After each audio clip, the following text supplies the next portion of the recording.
everybody, Bart here, Bart's Woodshop. Thanks for joining me again today.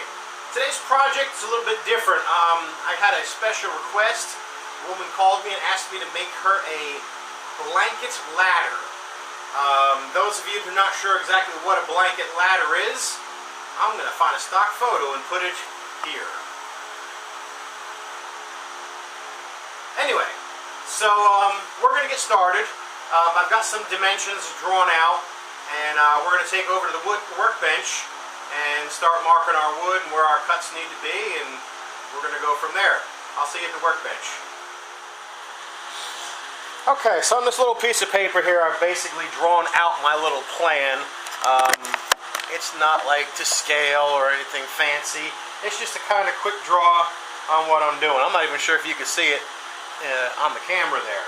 But basically, the ladder itself is going to be 60 inches tall. It's going to have a slant on the bottom and a slant on the top because it's going to lean against a wall, like so. So then it's going to have 5 rungs. The rungs are going to be 10.5 inches apart, except for the bottom rung, it's only going to be about 7 inches. And the rungs themselves are going to be 12 inches long. So that's my basic dimensions on what I'm doing. So I'm going to start by cutting my first 2 pieces at 60 inches. So we're going to go from there. Alright, so I got my board over here on the saw. I'm going to measure out my 60 inches. Put a pencil mark there. And that's where my 60-inch line is going to land. So I got to do that twice. I did buy a 10-foot board, which in my shop feels like 20 feet because it's such a small shop. But, so I'm going to make my first cut at 60.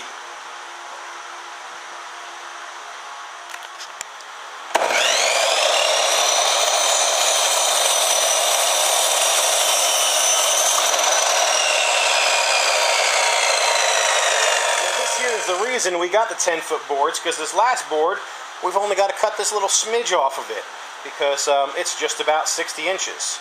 So we're going to line that up with the mark and cut her off.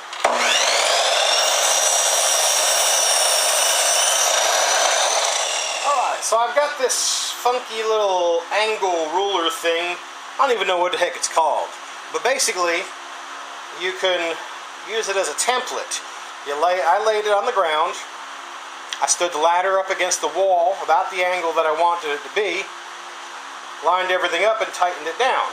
So now, this ought to give me the angle that I want to cut, which is about like so. So what we're going to do is we're going to put it this way, like that, and this will give me my floor angle. So I'm going to save this just like it is, because when I cut the second one at 60 inches, I want to have that same angle.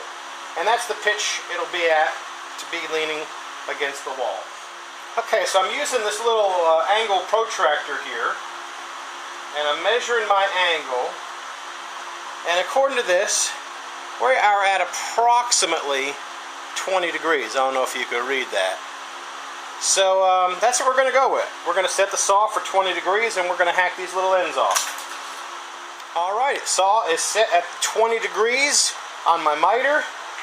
I line my blade up. It's pretty darn close to that line. Time to cut it.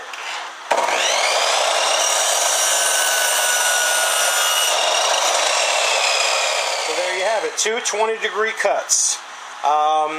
Now I got to figure out the top angle, and I'm going to use that same funky little, whatever the heck this jig is called, I don't know, but it's cool because you can make all kinds of different angles and shapes and like rectangles, and it's just cool. It moves all over the place. So yeah, that's going to be my next thing, is we're going to figure out that top angle, and then I'm going to cut my top angles. So let me go do that. Okay, so my little angle majiggy tool is telling me that this is the correct angle to be against the wall on both pieces. Now my miter saw is not going to make that kind of a cut. So with this one we're going to have to do it by hand with my little handheld miniature circular saw. I love this saw because I could set the depth of the wood to whatever depth I want it to be, and the blade guide will only go up that far. Also, it's a safety feature because while it's running, you can't actually cut your finger on it because the blade's not sticking out, and it's locked unless you pull the trigger. So, good little saw. I like it. It's made by Rockwell. It's a pretty good little cut. It's not an ad for them or anything like that. It just happens to be a saw that I enjoy working with. We're going to start by cutting this sucker off. We're going to adjust my depths. Board out of the way. Get something nice and flat to cut on. And we're eyeballing this one.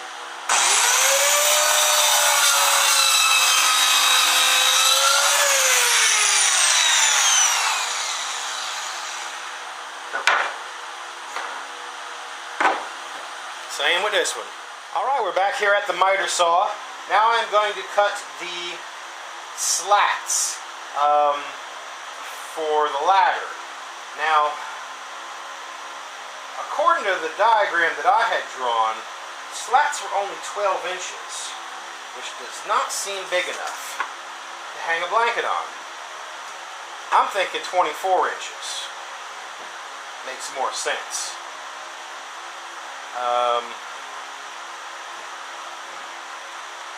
Yeah, we're totally going with 24. Okay, change of plans. I cut the board at 24 inches, and now that I'm looking at it, it's a bit long. 12 inches is too short, 24 is too long. I'm going to go with 18. That looks like a good step to me. So that's where we're going to cut her at.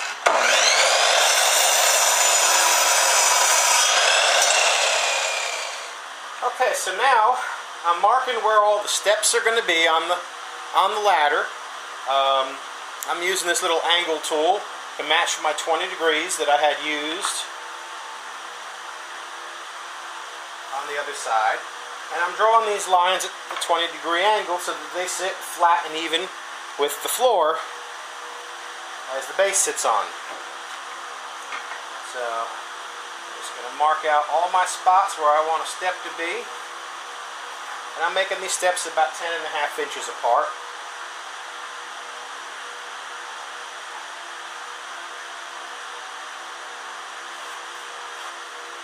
Alright.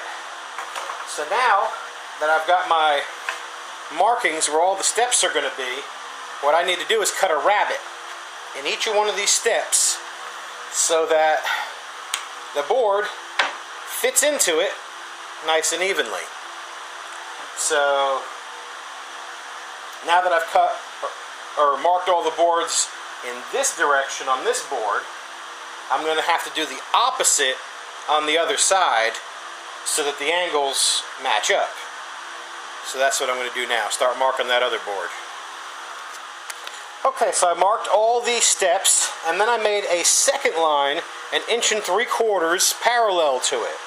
That's because I'm going to be using my trim router, and the face is 1 3/4 inches from the center to the side of the guard, or guide.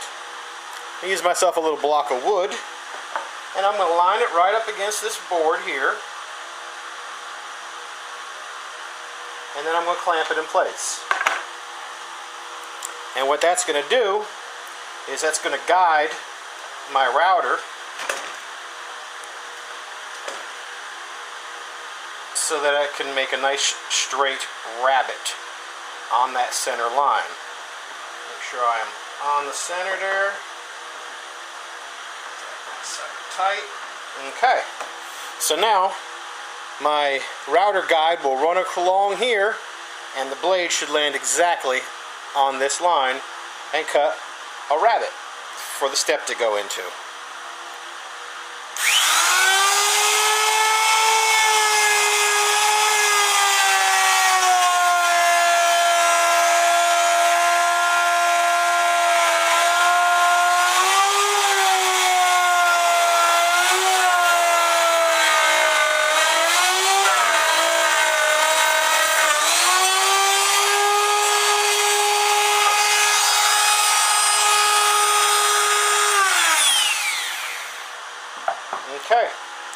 So that guide led me right where I needed to be, and now I have a rabbit.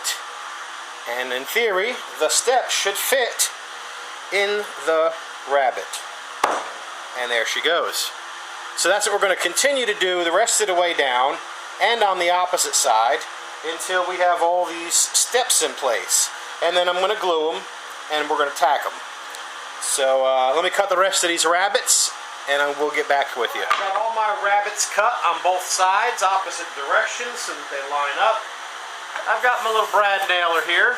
This is just going to hold it in place while the glue dries. So we're going to start by putting glue in the channel.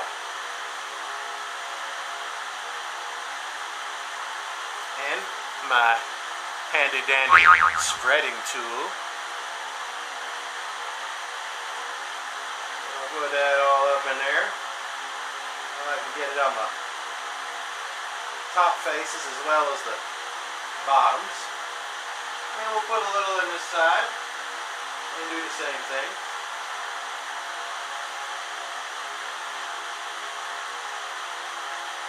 And let's hope my math is right. Otherwise, these steps are not going to line up. So we will start by putting the first step in. Okay. And then we will turn it this way. And we will put the other half in. And slightly forward.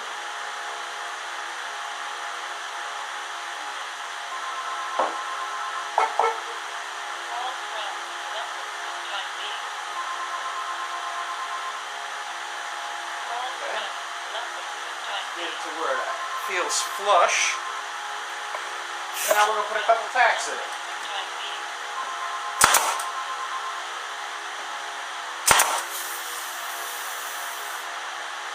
Okay.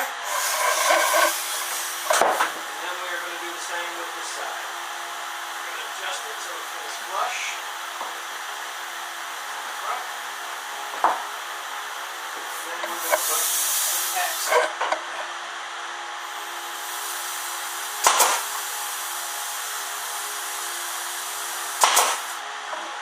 Alright.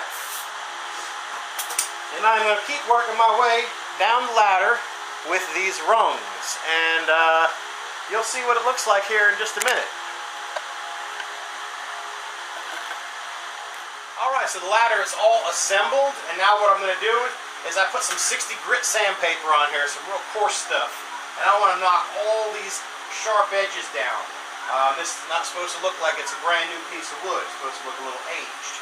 So we're going to take this, we're going to knock it all down.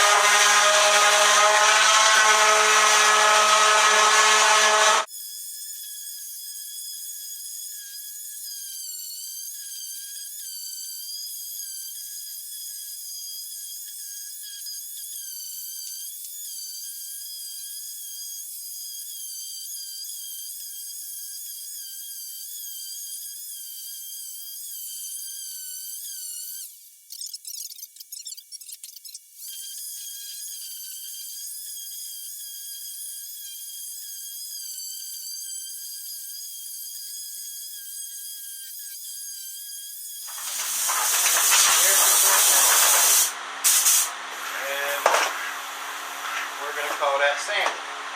Now this is supposed to look like old barn wood, like it's been out, weathered, and whatnot, and needs to be rustic. So what I did was I took a rag and just a bunch of hardware from my stock shop, nuts and screws and door plates and hinge pins and things of all different shapes and sizes that are hard metal. And I wrapped it up, and we're just going to kind of tap some bruises into this wood so that it's not so shiny and new looking. And we're not going to go too nutty. This pine dents very easily.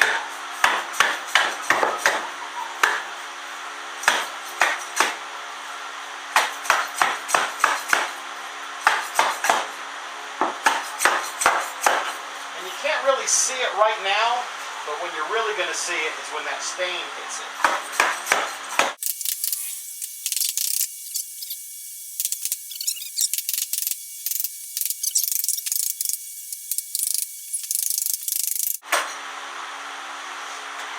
Alright, we're going to call that beat up enough. Now, if beating it up wasn't bad enough, now we're going to have to torch it. Got my propane torch here, and what I want to do is just put a light scorch on the wood. I'm not trying to make it black. Just want to highlight the knots and bring that grain up.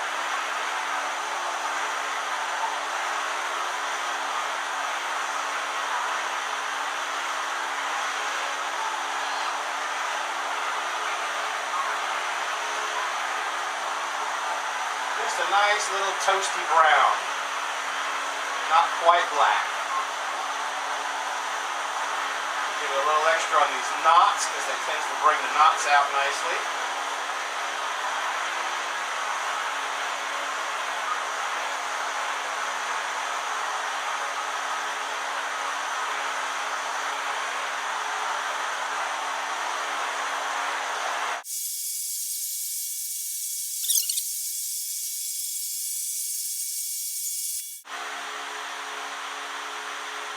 So this is going to take me a while to finish torching this entire piece, but you can get the idea of what I'm doing. I'm not trying to burn it black, just trying to bring that grain up so that you can see the wood grain real well.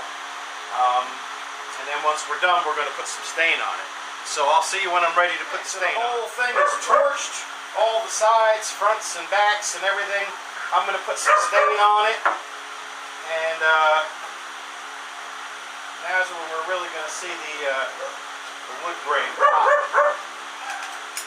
And all those little divots I put in and everything else.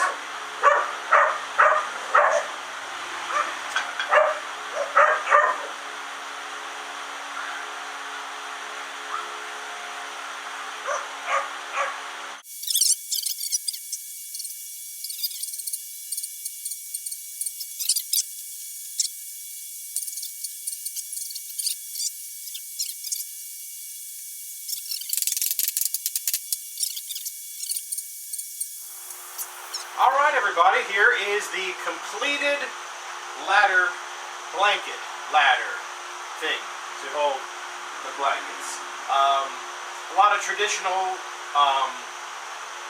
blanket ladders are just round rungs.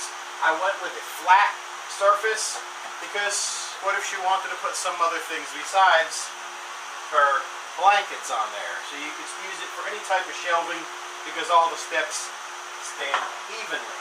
Let me bring it a little closer so that you can see how the wood grain has popped and is looking real nice on here.